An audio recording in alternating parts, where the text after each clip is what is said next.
Una doctora respetada desaparece sin rastro en pleno día en las calles de Guadalajara.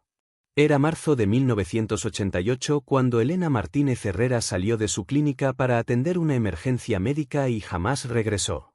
Las autoridades archivaron el caso sin investigar, clasificándolo como desaparición voluntaria. ¿Qué oscuro secreto escondía esa llamada telefónica que la alejó para siempre de su consulta? ¿Por qué la policía se negó rotundamente a buscar a una mujer ejemplar que dedicaba su vida a salvar otras? ¿Qué macabro descubrimiento harían los funcionarios 14 años después que conmocionaría a todo México? Después de una década y media de silencio absoluto, la verdad más escalofriante saldría a la luz. Esta es una historia de corrupción, encubrimiento y una justicia que llegó demasiado tarde. Asegúrate de suscribirte al canal para no perder más casos como este y cuéntame en los comentarios desde donde estás viendo. En las calles polvorientas de Guadalajara, México, el año 1988 marcaba una época de transformación social. La doctora Elena Martínez Herrera, de apenas 34 años, representaba todo lo que una mujer podía aspirar en aquellos tiempos difíciles. Graduada con honores de la Universidad de Guadalajara, había establecido su consulta médica en el barrio de San Juan de Dios, donde atendía principalmente a familias de escasos recursos. El 15 de marzo de 1988, Elena llegó temprano a su clínica como cada mañana. Sus pacientes la conocían por su dedicación incansable y su sonrisa cálida que tranquilizaba incluso a los niños más temerosos. Vestía su bata blanca impecable y llevaba consigo el maletín de cuero gastado que había pertenecido a su padre, también médico. Ese martes comenzó como cualquier otro día. Elena atendió a doña Carmen, una anciana con diabetes que visitaba religiosamente cada mes. Después revisó a los gemelos Rodríguez, de apenas 5 años, que sufrían de asma crónica. Sus padres no tenían dinero suficiente para los medicamentos, pero Elena siempre encontraba la manera de ayudarlos. A las 2 de la tarde, Elena recibió una llamada que cambiaría todo. La voz al otro lado de la línea era masculina, nerviosa. Solicitaba una consulta domiciliaria urgente para un paciente gravemente enfermo en las afueras de la ciudad. La dirección era imprecisa, una casa cerca del Panteón de Belén, en una zona conocida por su peligrosidad. Elena vaciló por un momento. Como mujer soltera en una sociedad machista, ya enfrentaba suficientes desafíos en su profesión. Sin embargo, su juramento hipocrático pesaba más que sus temores. Guardó sus instrumentos médicos, tomó su maletín y se despidió de Rosa, su secretaria. «Regreso antes de las 6, Rosa. Si llega algún paciente, diles que esperen o que vuelvan mañana temprano», fueron las últimas palabras que alguien escucharía de Elena Martínez. El taxi que la recogió era un Subaru azul desgastado. El conductor, un hombre de mediana edad con bigote espeso, parecía conocer bien la dirección. Elena se acomodó en el asiento trasero, revisando mentalmente los medicamentos que llevaba consigo. Durante el trayecto, observó cómo el paisaje urbano se transformaba gradualmente. Los edificios se hacían más escasos, las calles menos pavimentadas. El cementerio de Belén apareció a lo lejos, con sus cipreses centenarios mecidos por el viento de la tarde. Cuando el taxi se detuvo frente a una casa de adobe deteriorada, Elena sintió una extraña inquietud. No había señales de vida en la vivienda, las ventanas permanecían cerradas y la puerta principal mostraba signos de abandono. Sin embargo, su sentido del deber la impulsó a descender del vehículo. El conductor arrancó inmediatamente, dejándola sola en esa calle desolada. Elena caminó hacia la puerta y tocó con fuerza. Nadie respondió. Intentó abrir, pero estaba cerrada con llave. La confusión se transformó en alarma cuando se dio cuenta de que había caído en algún tipo de trampa. Esa fue la última vez que alguien vio con vida a la doctora Elena Martínez Herrera. Rosa Delgado esperó pacientemente hasta las 7 de la noche. Conocía la puntualidad de la doctora Elena, quien jamás llegaba tarde sin avisar. Cuando el reloj marcó las 8, la preocupación se transformó en angustia. Rosa intentó comunicarse telefónicamente con Elena, pero nadie respondió en su domicilio. La casa de Elena se encontraba en la Colonia Americana, un barrio de clase media donde vivía sola desde la muerte de sus padres. Rosa decidió acudir personalmente, llevando consigo las llaves de emergencia que Elena le había confiado años atrás. Al abrir la puerta principal, Rosa encontró todo en perfecto orden. La cama estaba tendida, no había signos de lucha o violencia. La ropa de Elena colgaba ordenadamente en el closet, sus objetos personales permanecían en su lugar. Era como si hubiera salido por unos minutos y nunca hubiera regresado. Al día siguiente, Rosa acudió a la comandancia de policía para reportar la desaparición. El comandante Rodríguez, un hombre corpulento con años de experiencia, recibió la denuncia con cierto escepticismo. En aquellos años, las desapariciones de mujeres no recibían la atención que merecían. Seguramente se fue con algún novio, comentó despectivamente el comandante mientras llenaba los formularios correspondientes. Las mujeres solteras a esa edad suelen hacer ese tipo de cosas. Rosa sintió la sangre hervir en sus venas, pero mantuvo la compostura. Conocía a Elena mejor que nadie, y sabía que jamás abandonaría su consulta sin explicación. Los primeros días de investigación fueron desalentadores. Los pocos policías asignados al caso realizaron preguntas superficiales a los vecinos y pacientes de Elena. Nadie recordaba haber visto algo inusual el día de su desaparición. El taxista que supuestamente la había recogido nunca fue identificado. La familia de Elena, compuesta principalmente por una tía anciana y algunos primos lejanos, exigió una investigación más exhaustiva. Contrataron a un detective privado, Aurelio Méndez, ex policía que había establecido su propia agencia después de frustrarse con la corrupción del sistema. Méndez comenzó a reconstruir los últimos días de Elena. Entrevistó a cada uno de sus pacientes, revisó sus citas médicas, analizó sus hábitos diarios. Descubrió que Elena había estado recibiendo llamadas extrañas durante las semanas previas a su desaparición. Personas que solicitaban consultas domiciliarias en lugares remotos, pero que cancelaban en el último momento. Alguien la estaba estudiando, concluyó Méndez después de 3 semanas de investigación. Conocían su rutina, sabían que respondería a una emergencia médica sin dudarlo. Sin embargo, sus esfuerzos se toparon con un muro de silencio e indiferencia por parte de las autoridades oficiales. Los periódicos locales dedicaron apenas unas líneas a la desaparición de Elena. En una sociedad donde las mujeres profesionales todavía enfrentaban discriminación, su caso no generó la atención mediática necesaria para presionar a las autoridades. Conforme pasaron los meses, la esperanza de encontrar a Elena con vida se desvaneció gradualmente. 6 meses después de la desaparición de Elena, la investigación oficial había llegado a un punto muerto. El comandante Rodríguez archivó el caso, clasificándolo como desaparición voluntaria. Esta decisión provocó la indignación de Rosa y la familia Martínez, quienes sabían que Elena jamás habría abandonado su vida sin explicación. El detective Aurelio Méndez continuó investigando por cuenta propia, movido más por la justicia que por el dinero. Había algo en la historia de Elena que no le permitía descansar. Durante sus pesquisas, descubrió información perturbadora sobre la zona donde Elena había desaparecido. El área cercana al Panteón de Belén era conocida por actividades ilícitas. Traficantes de drogas, contrabandistas y criminales de diversos tipos utilizaban las casas abandonadas como refugio.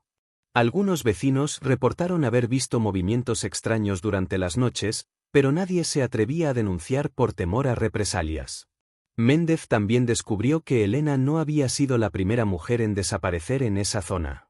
3 casos similares habían ocurrido en los últimos 5 años. Mujeres profesionales que habían sido atraídas con pretextos médicos o laborales hacia esa área y nunca más fueron vistas. Sin embargo, cuando intentó presentar esta información a las autoridades, se encontró con una muralla de burocracia y corrupción. Algunos funcionarios le sugirieron abiertamente que dejara el caso en paz si valoraba su seguridad personal. Era evidente que alguien con influencia quería mantener estos crímenes en silencio. Rosa Delgado decidió tomar las riendas de la búsqueda. Organizó un grupo de búsqueda compuesto por familiares, amigos y pacientes de Elena. Cada fin de semana, este grupo recorría los alrededores de Guadalajara, pegando carteles con la fotografía de Elena y ofreciendo recompensas por información. La respuesta de la comunidad fue mixta. Algunas personas expresaron solidaridad y apoyo, pero otras mostraron indiferencia o incluso hostilidad. En una sociedad machista, algunos consideraban que una mujer soltera de 34 años se había buscado su destino al trabajar sola y viajar sin protección masculina. El paso del tiempo comenzó a cobrar su precio en Rosa. Las noches de insomnio, la angustia constante y la frustración de no obtener respuestas la estaban consumiendo lentamente. Sin embargo, su lealtad hacia Elena y su sed de justicia la mantenían en pie. Un año después de la desaparición, Rosa recibió una llamada anónima. La voz era femenina, temblorosa, casi inaudible. La mujer afirmaba haber visto a Elena el día de su desaparición, en compañía de dos hombres cerca del cementerio. Sin embargo, cuando Rosa intentó obtener más detalles, la línea se cortó abruptamente. Esta llamada renovó las esperanzas de Rosa, pero también incrementó sus temores. Si Elena había sido vista con dos hombres, la situación era más grave de lo que habían imaginado. No se trataba de una desaparición voluntaria, sino de un secuestro que podría haber terminado en tragedia. El detective Méndez intensificó sus esfuerzos, pero cada pista lo llevaba a callejones sin salida. Era como si alguien hubiera borrado meticulosamente todas las evidencias, todos los rastros que pudieran conducir a la verdad sobre el destino de Elena Martínez. Para 1992, 4 años después de la desaparición de Elena, el caso había caído en el olvido oficial. Los archivos policiales acumulaban polvo en los estantes, y ningún funcionario mostraba interés en reabrirlo. Rosa Delgado había envejecido prematuramente, consumida por la angustia y la impotencia de no poder encontrar respuestas. El detective Aurelio Méndez había cerrado su agencia y se había mudado a Ciudad de México, frustrado por la corrupción del sistema judicial tapatío. Antes de partir, entregó a Rosa todos los documentos y evidencias que había recopilado, con la esperanza de que algún día sirvieran para esclarecer el misterio. La clínica de Elena permaneció cerrada durante 2 años, hasta que finalmente fue rentada a otro médico. Rosa conservó algunos objetos personales de la doctora, su estetoscopio, algunos libros de medicina y fotografías de su época universitaria. Estos objetos se convirtieron en reliquias de una persona que había desaparecido sin dejar rastro. La familia Martínez organizaba una misa cada año en el aniversario de la desaparición. Estos eventos se fueron volviendo cada vez más pequeños, conforme los familiares y amigos continuaban con sus vidas. Solo Rosa mantenía viva la llama de la esperanza y la búsqueda de justicia. Durante estos años de silencio, México experimentaba cambios políticos y sociales significativos. La democratización del país trajo consigo nuevas leyes y instituciones, pero los casos archivados del pasado permanecían enterrados en la burocracia. El feminicidio aún no era reconocido como un delito específico, y las desapariciones de mujeres seguían siendo tratadas con negligencia. En 1995, Rosa recibió otra llamada anónima. Esta vez, la voz era masculina, anciana. El hombre afirmaba haber trabajado como sepulturero en el cementerio de Belén durante los años 80. Mencionó haber visto cosas extrañas en una de las bodegas del cementerio, pero se negó a proporcionar más detalles por teléfono. Rosa acudió al cementerio acompañada por el primo de Elena, Joaquín Martínez. Buscaron al supuesto sepulturero, pero nadie con esas características trabajaba allí. Los empleados actuales no recordaban a ningún trabajador que coincidiera con la descripción proporcionada por el llamante anónimo. Esta nueva pista falsa sumió a Rosa en una profunda depresión. Comenzó a cuestionar si Elena realmente había muerto o si había logrado escapar a otro país, cambiando de identidad. La incertidumbre era más torturante que la certeza de la muerte, porque mantenía viva una esperanza dolorosa e inútil. Los años 90 transcurrieron lentamente para Rosa. Trabajó en diversos empleos, nunca logrando establecerse completamente en ninguno. La desaparición de Elena había marcado su vida de manera indeleble, convirtiéndose en una obsesión que interfería con sus relaciones personales y su estabilidad emocional. En 1998, 10 años después de la desaparición, Rosa tomó una decisión drástica. Vendió todas sus pertenencias y se mudó a Tijuana, buscando un nuevo comienzo lejos de los recuerdos dolorosos. Sin embargo, llevó consigo la caja con los documentos de la investigación de Méndez, incapaz de deshacerse completamente del pasado. El caso de Elena Martínez Herrera se había convertido en una estadística más en los archivos policiales de Guadalajara. El año 2002 marcó el comienzo de una nueva era en la investigación criminal mexicana. Las reformas del sistema de justicia habían introducido nuevas tecnologías y metodologías de investigación. En Guadalajara, una generación de jóvenes investigadores arribaba a las instituciones policiales con ideas frescas sobre derechos humanos y justicia de género. Entre estos nuevos profesionales se encontraba la licenciada Carmen Solís, de 28 años, especializada en criminología con enfoque en casos de mujeres desaparecidas. Carmen había estudiado en universidades estadounidenses y regresaba a México con el firme propósito de modernizar las técnicas investigativas locales. Durante su primera semana en la Fiscalía de Jalisco, Carmen recibió la tarea de revisar casos archivados para determinar cuáles podrían beneficiarse de las nuevas tecnologías disponibles. Entre los cientos de expedientes empolvados, el caso de Elena Martínez Herrera llamó su atención inmediatamente. La historia de la doctora desaparecida presentaba todas las características de un feminicidio encubierto: mujer profesional, independiente, atraída mediante engaños hacia una zona peligrosa, investigación deficiente por parte de las autoridades originales. Carmen decidió convertir este caso en su proyecto personal. Su primer paso fue localizar a Rosa Delgado.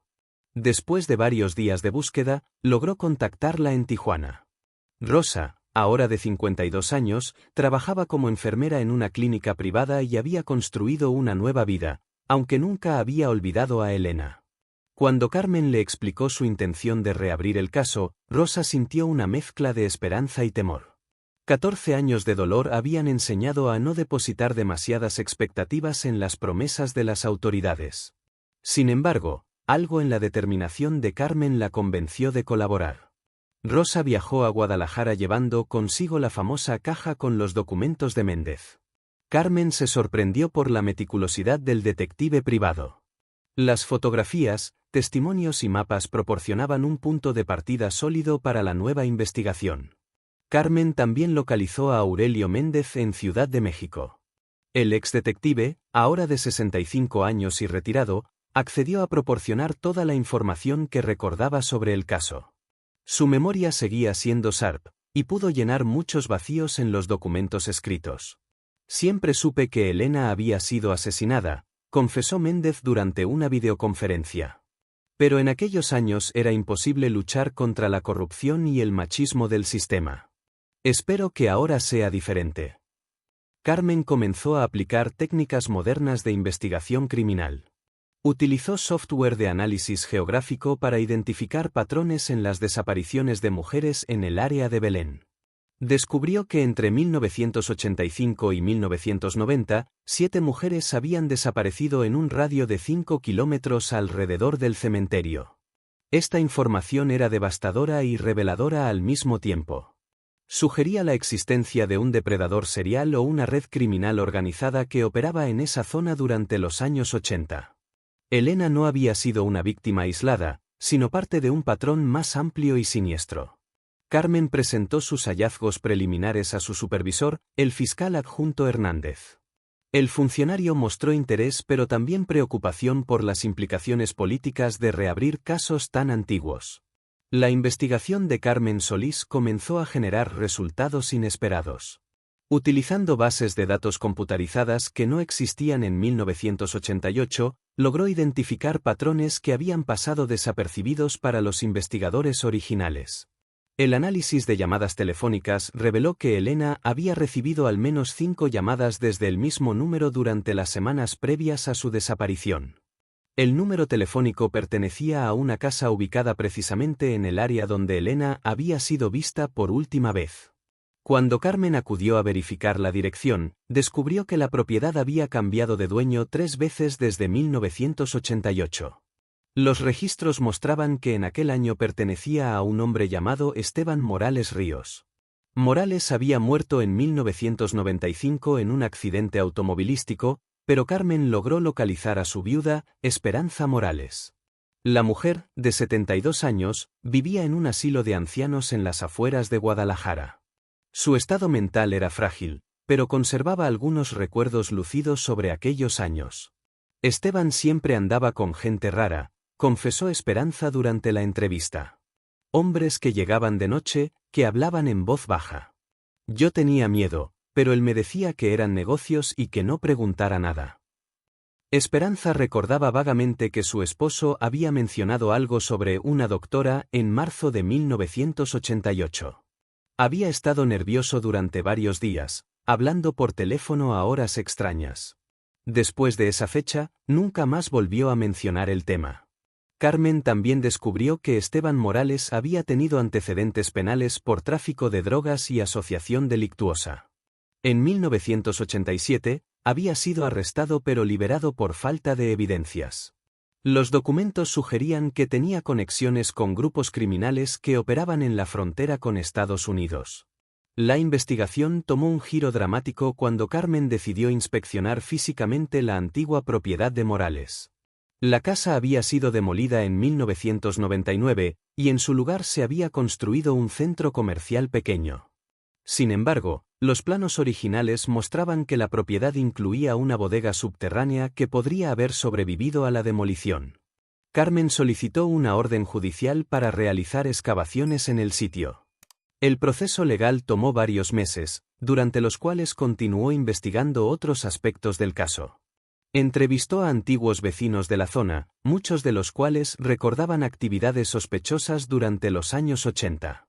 Doña Mercedes Aguirre, de 78 años, había vivido en la casa contigua a la propiedad de Morales.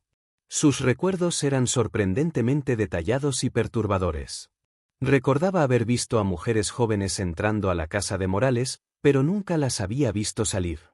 Una vez vi a una muchacha muy bonita, vestida de blanco, como enfermera o doctora, relató doña Mercedes con voz temblorosa. Entró por la mañana, pero yo me quedé despierta toda la noche esperando verla salir. Nunca salió.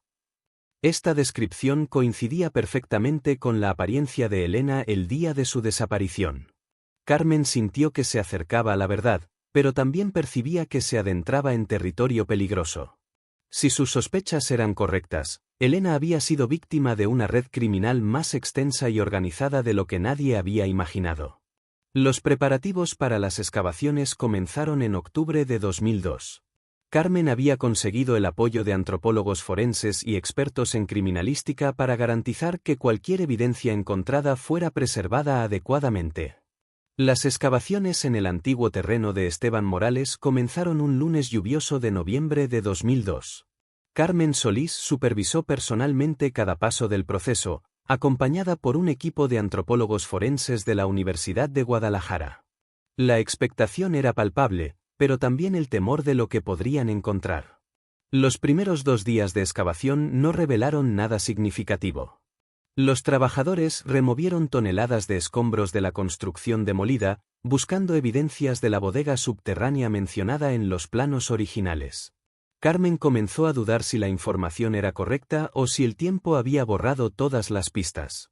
El tercer día, las palas mecánicas encontraron resistencia a 3 metros de profundidad. Los trabajadores habían localizado una estructura de concreto que correspondía exactamente con la ubicación de la bodega original. La emoción del equipo fue contenida pero evidente. La apertura de la estructura requirió técnicas especializadas para preservar cualquier evidencia forense. Cuando finalmente lograron crear una abertura suficiente, el olor que emergió del interior hizo que varios trabajadores retrocedieran inmediatamente. Era un aroma dulzón y putrefacto que no dejaba dudas sobre lo que habían encontrado. Carmen descendió personal a la bodega acompañada por el antropólogo forense Dr. Ramírez. Sus linternas iluminaron una escena que quedaría grabada en sus memorias para siempre. En el piso de concreto yacían los restos de al menos 3 personas, envueltos en lonas plásticas y mantas deterioradas por el tiempo. Uno de los cuerpos llamó inmediatamente la atención del Dr. Ramírez. Estaba envuelto en una tela blanca que, a pesar del paso del tiempo, conservaba ciertos detalles distintivos. Parecía ser una bata médica, lo que coincidía perfectamente con la descripción de Elena Martínez el día de su desaparición. Necesitamos proceder con extremo cuidado, advirtió el Dr. Ramírez. Estos restos han estado aquí por más de una década. Cualquier movimiento brusco podría destruir evidencias cruciales. El proceso de extracción y análisis de los restos tomó varias semanas. Cada hueso, cada fragmento de tela, cada objeto personal fue catalogado meticulosamente.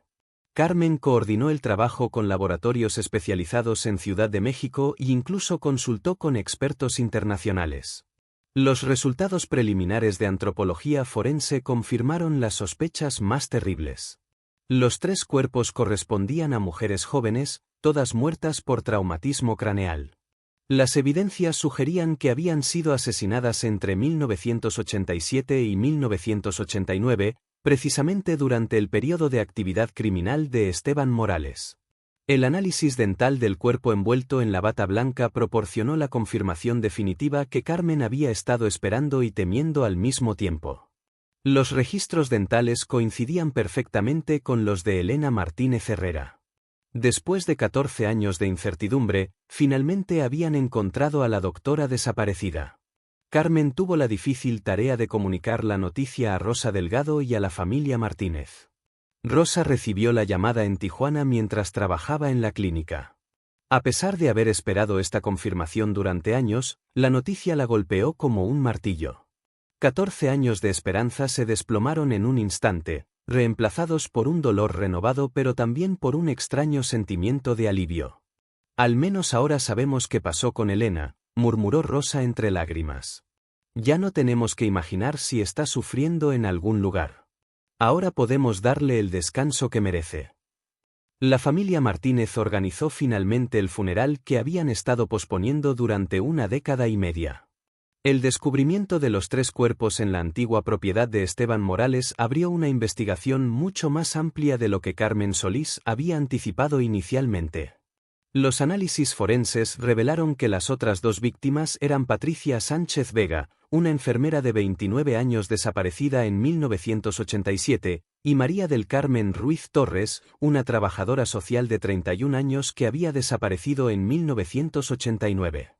Ambos casos habían sido archivados con la misma negligencia que el de Elena.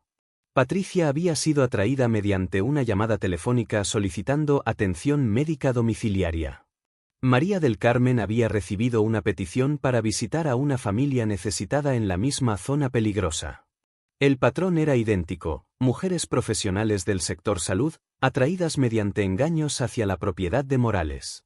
Carmen comenzó a sospechar que se enfrentaba a una red criminal organizada especializada en el secuestro y asesinato de mujeres. La investigación reveló que Morales no había actuado solo. Los registros telefónicos de la época mostraban comunicaciones frecuentes entre Morales y al menos 3 cómplices. El principal sospechoso era Roberto Sandoval Chávez, conocido delincuente que había trabajado como taxista durante los años 80. Los testimonios de varios vecinos confirmaron que Sandoval había sido visto frecuentemente en la propiedad de Morales. Más importante aún, la descripción física de Sandoval coincidía con la del taxista que había recogido a Elena el día de su desaparición. Sandoval había muerto en la cárcel en 1994, cumpliendo una sentencia por tráfico de drogas. Sin embargo, Carmen logró localizar a algunos de sus antiguos asociados que aún vivían. Uno de ellos, Francisco Herrera Maldonado, accedió a cooperar con las autoridades a cambio de inmunidad. Herrera reveló detalles escalofriantes sobre la operación criminal. Según su testimonio, Morales dirigía una red que secuestraba mujeres profesionales para venderlas a organizaciones criminales de la frontera norte. Sin embargo, cuando las víctimas resultaban problemáticas o reconocían a sus captores, eran asesinadas y enterradas en la bodega subterránea. Elena se resistió desde el principio, confesó Herrera durante su interrogatorio.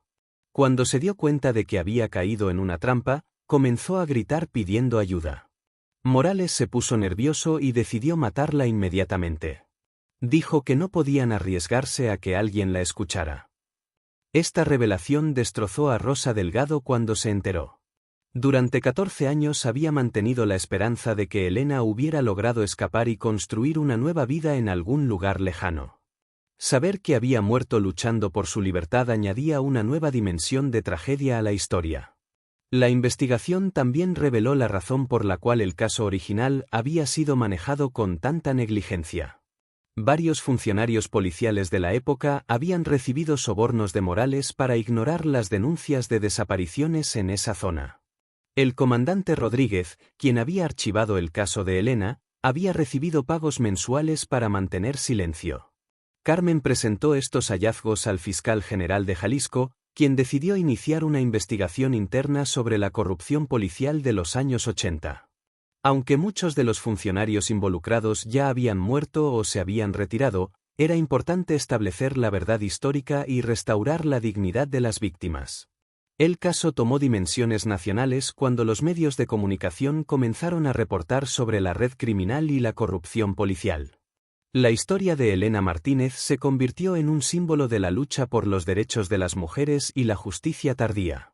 Para abril de 2003, la investigación de Carmen Solís había desentrañado completamente la red criminal responsable de las muertes de Elena Martínez y las otras víctimas. Sin embargo, la búsqueda de justicia enfrentaba obstáculos significativos debido al paso del tiempo y la muerte de los principales responsables. Francisco Herrera Maldonado, el único cómplice vivo que había confesado su participación, fue sentenciado a 25 años de prisión por los asesinatos. Su testimonio había sido crucial para esclarecer los hechos, pero muchos familiares de las víctimas sentían que una sola condena no era suficiente para compensar tantos años de dolor e impunidad. Carmen también logró identificar a varios funcionarios policiales que habían recibido sobornos para encubrir las actividades criminales. Aunque la mayoría ya había fallecido, 2 excomandantes que aún vivían fueron procesados por encubrimiento y corrupción. El proceso legal contra estos funcionarios fue complejo y controvertido. Sus abogados argumentaron que los delitos habían prescrito debido al tiempo transcurrido. Sin embargo, Carmen y el equipo fiscal lograron demostrar que la prescripción se había interrumpido debido al encubrimiento activo y la obstrucción de la justicia.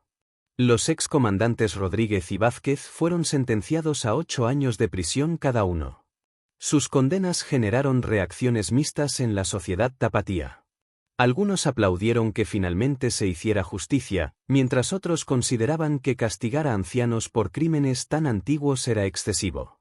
Para Rosa Delgado, estas sentencias representaban una victoria agridulce. Había luchado durante 15 años por obtener respuestas sobre el destino de Elena, y finalmente había conseguido que los responsables pagaran por sus crímenes. Sin embargo, ninguna condena podría devolverle a su querida amiga y jefa. Elena era más que una doctora, declaró Rosa durante una entrevista televisiva. Era una mujer valiente que dedicó su vida a ayudar a los más necesitados. Su muerte nos enseña que debemos proteger a quienes se dedican al servicio de otros. La familia Martínez decidió establecer una fundación en memoria de Elena para proporcionar atención médica gratuita a familias de escasos recursos. La Fundación Elena Martínez Herrera se convirtió en un legado vivo que perpetuaría los valores y la dedicación de la doctora asesinada. Carmen Solís recibió reconocimientos nacionales por su trabajo en el caso. Su metodología de investigación se convirtió en modelo para resolver casos antiguos de mujeres desaparecidas. Sin embargo, ella insistía en que el verdadero mérito correspondía a Rosa Delgado, quien nunca había perdido la fe en encontrar la verdad. El caso también generó cambios institucionales importantes. La Fiscalía de Jalisco estableció una unidad especializada en casos fríos, dedicada específicamente a revisar desapariciones archivadas de mujeres. Se implementaron nuevos protocolos para investigar desapariciones, eliminando los prejuicios de género que habían caracterizado las investigaciones del pasado. Los restos de Elena, Patricia y María del Carmen fueron sepultados con honores en una ceremonia pública que reunió a cientos de personas.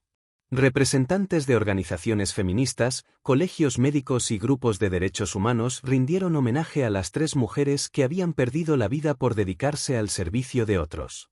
Durante la ceremonia, Carmen Solís pronunció un discurso emotivo sobre la importancia de no olvidar a las víctimas del pasado.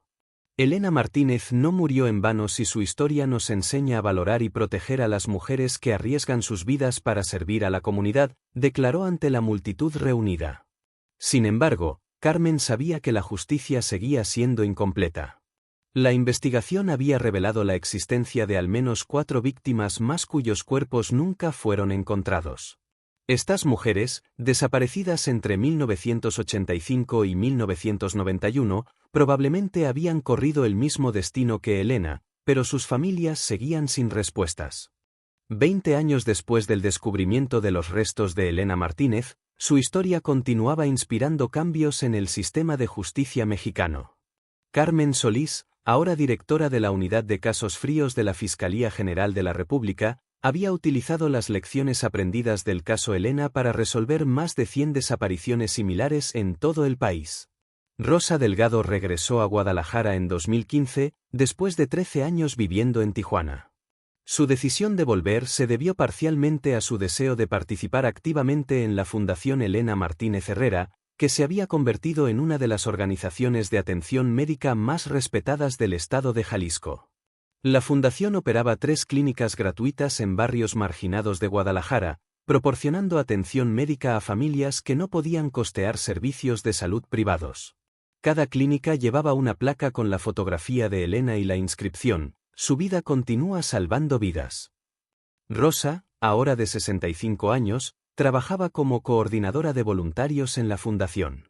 Su experiencia como enfermera y su conocimiento íntimo de la personalidad de Elena la convertían en la persona ideal para dirigir la organización conforme a los valores que la doctora había representado en vida.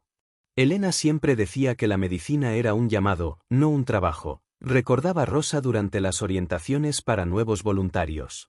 Ella creía que ayudar a otros era la forma más pura de honrar el regalo de la vida. Eso es lo que hacemos aquí cada día. La historia de Elena también había inspirado cambios legislativos importantes. En 2018, el Congreso de Jalisco aprobó la Ley Elena Martínez, que establecía protocolos específicos para investigar desapariciones de mujeres profesionales que trabajaran en servicios de emergencia o atención domiciliaria.